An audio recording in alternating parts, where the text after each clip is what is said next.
계속해서 예수님께서는 천국 백성이 세상 가운데에서 빛으로 소금으로 선한 영향력을 나타내며 살기 위해서 어떻게 살아야 하는가를 말씀해 주고 계십니다. 오늘 본문에서 그 첫째는 말에 있습니다. 33절, 34절에 보니까 또 옛사람에게 말한 바 헛맹세를 하지 말고 내 맹세한 것을 주께 지키라 하였다는 것을 너희가 들었으나 나는 너희에게 이르노니, 또 주님께서 권위를 가지고 말씀하십니다. 나는 너희에게 이르노니 도무지 맹세하지 말지니 하늘로도 하지 말라. 이는 하나님의 보좌이며. 도무지 맹세하지 말라.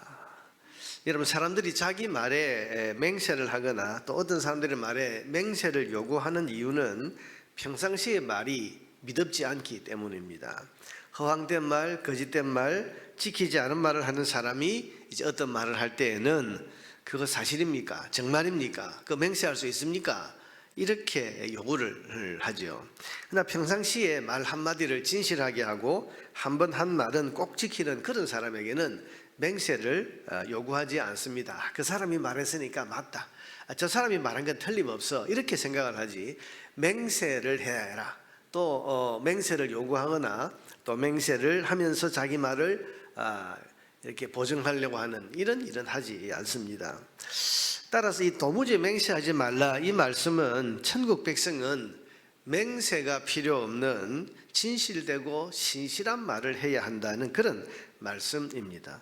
37절에 보니까 그래서 뭐라고 하셨습니까? 오직 너희 말은 옳다 옳다 아니라 아니라 하라. 이에서 지나는 것은 악으로부터 나느니라. 그러니까 우리의 평상시의 말이 신실하고 이 말이 믿을 수 있는 그런 말이 된다면 옳다, 옳습니다, 아닙니다 이렇게만 말하면 되지, 내가 옳다는 걸 뭘로 한번 맹세를 해볼까, 내가 하늘에 두고 맹세를 하는데 이런 말을 굳이 할 필요가 없다는 그런 말입니다. 그러니 천국 백성은 옳다, 옳다, 아니라 아니라 이 정도만 말하면 다 믿어주고 그 말을 신뢰하는 그런 언어 생활을 해야 하는 것입니다. 그래야 세상의 빛과 소금 같은 그런 존재가 될 수 있는 것입니다. 우리는 말을 하면서 살고 또 말이 우리의 사회생활이고 가정생활이고 교회생활입니다. 그런데 우리의 말이 신실한 말, 맹세가 필요 없는, 그분이 말했으니까 그 말은 정확한 말이야, 그분이 말했으니까 그 말은 틀림없어, 그렇게 그 말에 대해서 다른 맹세가 필요하지 않은, 이것이 천국 백성의 언어 생활이 되어야, 그래야 세상의 빛과 소금 같은 선한 영향력을 나타내는 삶을 살아갈 수가 있다는 것입니다. 둘째는 하나님을 보여주는 삶이라고 할 수 있습니다. 여러분 38절에서 44절까지를 보면 또 눈은 눈으로 이는 이로 갚으라 했다는 것을 너희가 들었으나 나는 너희에게 이르노니, 또 권위를 가지고 말씀하십니다. 어떻게 하라? 악한 자를 대적하지 말라. 누구든지 내 오른편 뺨을 치거든 왼편도 돌려대며 또 너를 고발하여 속옷을 가지고자 하는 자에게 겉옷까지도 가지게 하며 누구든지 너로 억지로 오리를 가게 하거든 심리를 동행하고 구하는 자에게 주며 구고자 하는 자에게 거절하지 말라. 또 이어서 하시는 말씀이 이웃을 사랑하고 원수를 미워하라 했다는 것을 너희가 들었으나 나는 너희에게 이르노니 너희 원수를 사랑하며 너희를 박해하는 자를 위하여 기도하라. 자, 여러분, 이 말씀은 우리가 본성적으로 따르기가 너무 힘든 그런 어려운 말씀입니다만은 이렇게 사는 것이 나는 너희에게 이르노니라고 말씀하신 천국의 왕이신 예수님의 명령이요 기대입니다. 여러분, 왜 예수님께서 이 말씀을 하시는가? 우리에게 왜 이렇게 본성적으로 참 따르기 어려운 이런 삶을 말씀하시는가? 그 이유는 천국의 왕이신 예수님께서는 그 백성들의 삶을 통해서 하늘에 계신 하나님을 세상에 보여주기를 원하시기 때문입니다.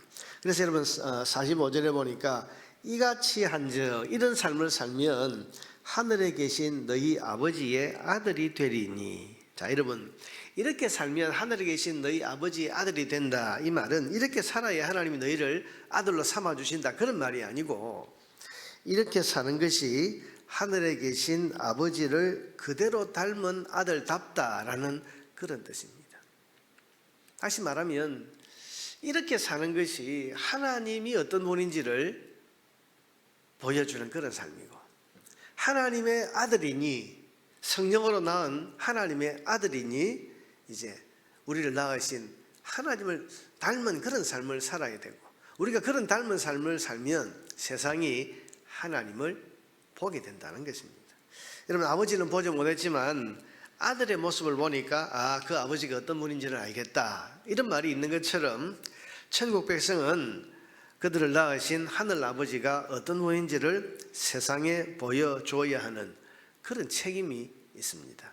그래야 하나님을 보지 못한 사람들이 하나님이 계시고 또 얼마나 그 하나님이 자비롭고 사랑과 긍휼이 풍성한지를 알게 되어서 하나님 앞으로 나아올 수가 있게 되기 때문입니다.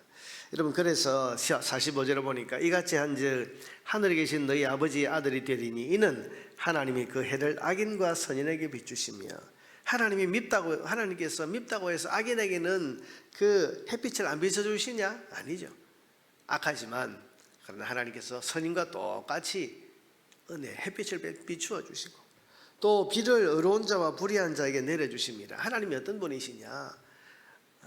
불의한 자 같으면 하나님이 당장 심판하고 그들에게 필요한 햇빛이나 비나 이런 것들을 아예 주지 않는, 그렇게 하실 수 있지만 그러나 하나님께서는 그렇게 하지 아니하시고 악인과 선인에게 똑같이 햇빛을 비추어 주시고 불의한 자지만은 그들에게 비를 내려주시면서 살게 하시고, 그러니까 하나님이 자비로우신 분이죠.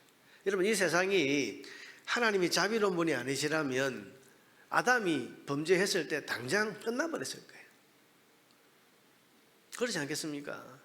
이 긴 역사를 하나님께서 계속 이끌어 오시는 이유가 뭐겠습니까? 하나님 자비로운 분이기 때문이었습니다. 또 예수님이 다시 재림하셔서 이 세상을 심판하신다는 약속이 2000년 전에 있었지만 아직까지도 계속해서 재림이 이루어지지 않고 심판이 아직 오지 않은 이유가 뭡니까? 베드로후서에 보니까 우리에 대해서 오래 참으셔서 모두가 멸망하지 않고 구원에 이르기를 하나님 원하시기 때문에, 그래서 복음이 땅끝까지 전해져서 한 사람이라도 심판받는 사람이 없고 한 사람이라도 멸망하는 사람이 더 생기지 않도록 이게 하나님 자비하시기 때문에 지금 재림도 심판도 늦추시고 악인과 선인에게 똑같은 그런 은혜를 베푸시고 또 불의한 자와 의로운 자에게 하나님께서 똑같이 비를 내려주시는, 자비하시기 때문에 그런 거예요. 그러니 이런 하나님이 자비하시는 분이라는 것을 여러분 세상이 어떻게 알겠습니까? 모릅니다. 그런데 그 자녀된 사람들의 삶이 오르면 밤을 치는데 왼편을 돌려대고 악을 행하는 자를 위해서 축복하고 기도하고, 이 세상과 다른 이런 삶을 왜 저 사람들은 감정도 없나 본성도 없나 왜 저렇게 살지? 그게 하늘에 계신 하나님 아버지의 뜻이고 그 나라의 왕이신 예수님의 뜻인 것을 알고 그렇게 살려고 애쓰고 또 그렇게 살려고 할 때 성령이 도와주시니까 실제로 그렇게 사라지고, 이 모습을 보면서 사람들이 저 사람들이 저렇게 사는 데에는 정말 하나님이 계시고 저 하나님을 섬기는 사람들이 저렇게 사는 걸 보니 하나님이 선하신 분이고 자비로운 분이다. 그래서 하나님을 사모하게 되고 하나님 앞으로 나아오게 되는 이런 일들을 하나님께서 원하시기 때문에 지금 천국 백성 된 그 사람들에게 이런 어려운 삶을 요구하시고 기대하시는 겁니다. 여러분, 이것이 우리의 본성으로는 참 따르기 어렵지만 그래서 우리는 기도할 수 있고 성령의 도우심을 얻을 수가 있습니다. 여러분, 성령이 도우시면 성령께서 우리 마음을 감동시키시고 성령께서 우리를 이끌어 가시면 여러분, 이런 삶은 불가능한 삶이 아닙니다. 왜? 우리 믿음의 선배들이 실제로 이런 삶을 살아왔고 지금도 이런 삶을 살기 위해서 기도하면서 성령의 도우심으로 이런 삶을 사는 사람들이 우리 주변에 많이 있기 때문입니다. 예수 믿는 것만 아니면, 내가 예수만 믿지 않으면 어떻게 이렇게 살겠나? 그런데 예수 믿고 성령의 은혜를 받고 성령의 인도하심을 받으니까 내 마음이 본성을 이기는 거고 내 마음이 내 안에 있는 미움을 극복하는 거고, 여러분, 이게 신앙생활 아니겠습니까? 이렇게 사는 모습을 보고 그래, 내가 예수를 못 봤지만 예수 믿는 저 사람의 삶을 보니까 예수가 어떤 분인지를 알겠다.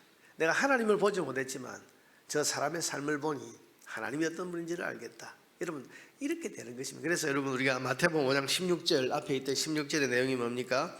이같이 너희 빛이 사람 앞에 비치게 하여 그들로 너희 착한 행실을 보고 하늘에 계신 너희 아버지께 영광을 돌리게 하라. 우리를 보고 우리를 칭찬한 것이 아니고 하늘에 계신 너희 아버지께 그들이 영광을 돌리게 하라. 이 같은 말씀이죠. 이런 삶을 살 때 하나님은 기뻐하시고 상을 주십니다. 46절에 보니까 너희가 너희를 사랑하는 자를 사랑하면 무슨 상이 있으리요. 그러니까 우리가 어떻게 살아야 되냐, 이렇게 살려고 애쓰고 노력하고 하나님을 보여주는 이런 삶을 살 때 그냥 주님이 기뻐하시고 그냥 계시겠냐, 상을 주신다. 뿐만 아니라 47절에 보니까 또 너희가 너희 형제에게만 무난하면 남보다 더하는 것이 무엇이냐, 이방인들도 이같이 아니하냐. 남보다 더하는 것이, 여러분 우리는 천국 백성인 우리는 세상이 사는 정도로 살아서는 안 된다는 말씀입니다. 천국과 구원과 하나님의 자녀가 되는 이 큰 복과 은혜를 받았기 때문에 우리는 세상보다 더하는 삶을 살아야 됩니다. 그래서 세상이 그렇게 다 사는데 사람들이 누구나 그렇게 살지, 아니면 우리는 그것보다 더하는 삶을 살 것을 우리 주님이 기대하시고 요구하십니다. 왜? 우리에게 은혜를 베풀어 천국과 구원과 하나님 자녀가 되는 이 놀라운 복을 베풀어 주셨기 때문에 우리는 더하는 삶을, 이런 받은 것이 많으면 섬기는 것도 많아야 되고 누리는 것이 많으면 베푸는 것도 많아야 되고 그러지 않습니까? 우리가 받은 은혜가 얼마나 많고 우리가 지금 주님께로부터 얻은 것이 얼마나 큰데 남보다 더하는 삶을 사는 것이 당연한 것입니다. 자, 오늘 하루를 살면서 나는 세상이 사는 것보다 더하는 삶을 살아야 하는 하나님의 자녀라는 사실을 잘 기억하고 살아갈 수 있기를 바랍니다. 그래서 오늘도 우리가 부족하지만 나를 통해서 하늘에 계신 아버지 하나님을 세상에 드러내는 삶을 살아갈 수 있는 저와 여러분 되기를 주의 이름으로 축원합니다.